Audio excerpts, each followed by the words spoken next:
que a primeira ação que eu comprei na vida, eu tinha 16 anos. E assim, minha vida começou, eu tive um mentor, né, na época é um grande investidor e um cara que me apresentou o mercado. Eu tinha 16 anos. E logo na minha primeira faculdade, que foi administração de empresas, no meu primeiro estágio, eu já comecei a trabalhar em corretora. Trabalhei aqui nesse prédio, inclusive, aqui na Red Griff. E aí, naquela época eu comecei como analista. Naquela época, eu já comecei a me interessar por tomar de decisão. Só que eu era muito cartesiana. E por ser muito cartesiana, eu achava que o bypass que se dava no comportamento seria com tecnologia. Como se pensa hoje em dia, né? Assim, vou controlar, vou dar um bypass. Isso a gente está falando em 2000. Então, na época, eu enveredei por desenvolvimento de sistemas para tomada de decisão. E já naquela época, com sistemas inteligentes, assim, eu era obsessiva por previsão de séries temporais, eu realmente era obsessiva com tecnologia.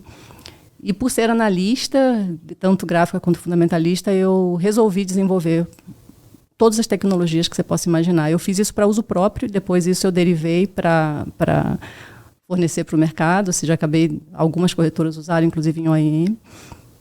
Então, eu tinha uma plataforma própria, onde um roteamento, com gráfico, com análise fundamentalista, com robô, e isso antes de 2013.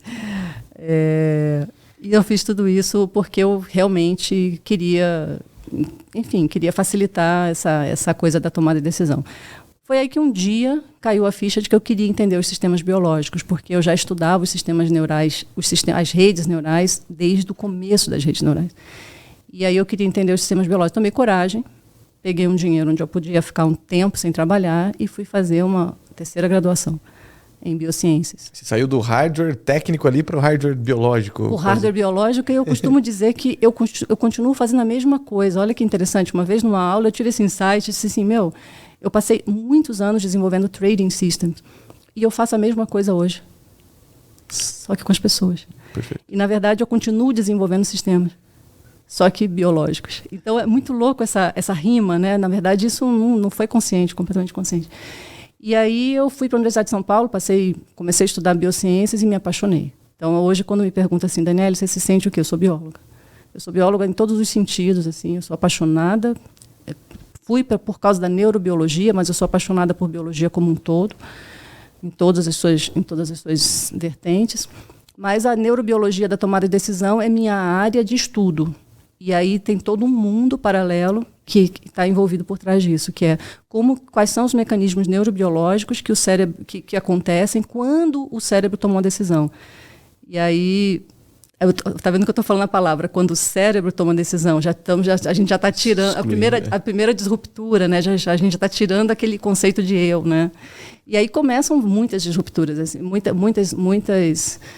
muitos conceitos novos que vão surgindo, que a pessoa também, para estar pronta para receber, ela tem que também estar com a cabeça aberta. Sim. Senão, ela dá uma surtada. E aí você entrou com uma coisa interessante, porque cabeça aberta é diferente de só querer, né?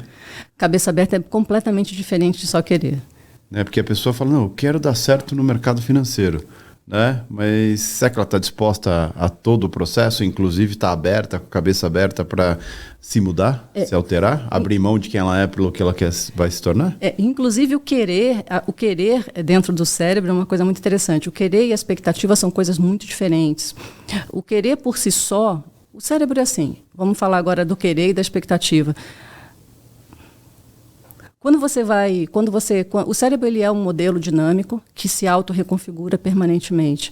E ele o tempo todo está construindo modelos do que ele está chegando para ele, modelos de interpretação do mundo. Mas ele, para entender, para ele acertar, ele tem comparações que ele faz. Então, assim, quando eu quero algo, automaticamente eu tenho que ter a percepção de que a ausência daquele algo existe. Concorda? Sim. Isso, de alguma forma, em algumas pessoas, pode fazer com que, se essa percepção da ausência for muito forte, ela vai gerar a falha, ela vai gerar o fracasso. Ao passo que a pessoa, às vezes, ela quer, mas ela não tem uma expectativa. E o que é uma expectativa? A expectativa é uma certeza. A expectativa é a certeza de que algo é possível. É completamente diferente do querer. Então, assim, qual é a expectativa que as pessoas, às vezes, têm? a expectativa inconsciente ela vai adquirindo várias expectativas, mas a expectativa inconsciente às vezes não consigo, é difícil. Então, não é para mim. Só que o que acontece? Como é que o cérebro vai determinar? Vamos supor, você está operando. Se você tem uma expectativa de que é difícil e você erra, para o seu cérebro você acertou. Entendeu? Ele não vai entender como erro. Então, como é que você ensina? Como é que você faz com que ele aprenda coisas se no mercado, como no mercado financeiro, primeiro, existe imprevisibilidade, ou seja, 100% imprevisibilidade. Segundo, você faz uma coisa errada hoje e acerta. Amanhã você vai fazer essa mesma coisa errada e você vai perder. Então, como que ele aprende?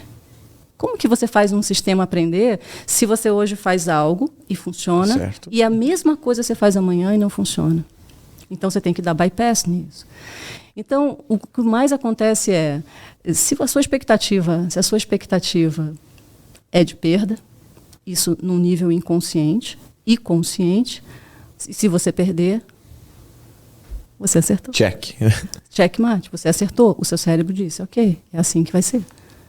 E aí entra a questão, é o cérebro ou o inconsciente? Na verdade, olha que interessante. O que é o cérebro? Uma das grandes novidades que a ciência do cérebro trouxe nos últimos 20 anos foi uma modificação muito dramática do que diz respeito a esse tipo de processamento que foi falado a primeira vez lá atrás por Freud, que ele batizou esse nome inconsciente. Para o Freud, o inconsciente era um buraco negro onde a pessoa guardava recalques, né? Recalques da vida, do pai, da mãe, enfim. Era como se fosse um lugar específico do cérebro. E a neurociência falou o seguinte, não. O processamento, o cérebro ele tem várias formas de processar. E, primordialmente, a forma prevalente dele é um tipo de processamento que faz com que a consciência não tome ciência do que está sendo processado, porque não interessa. Então, quando não existe um lugar físico para dizer, olha, isso aqui é o inconsciente, isso aqui... Não, o cérebro inteiro ele tem duas formas de processar. Uma forma que você toma consciência e outra não.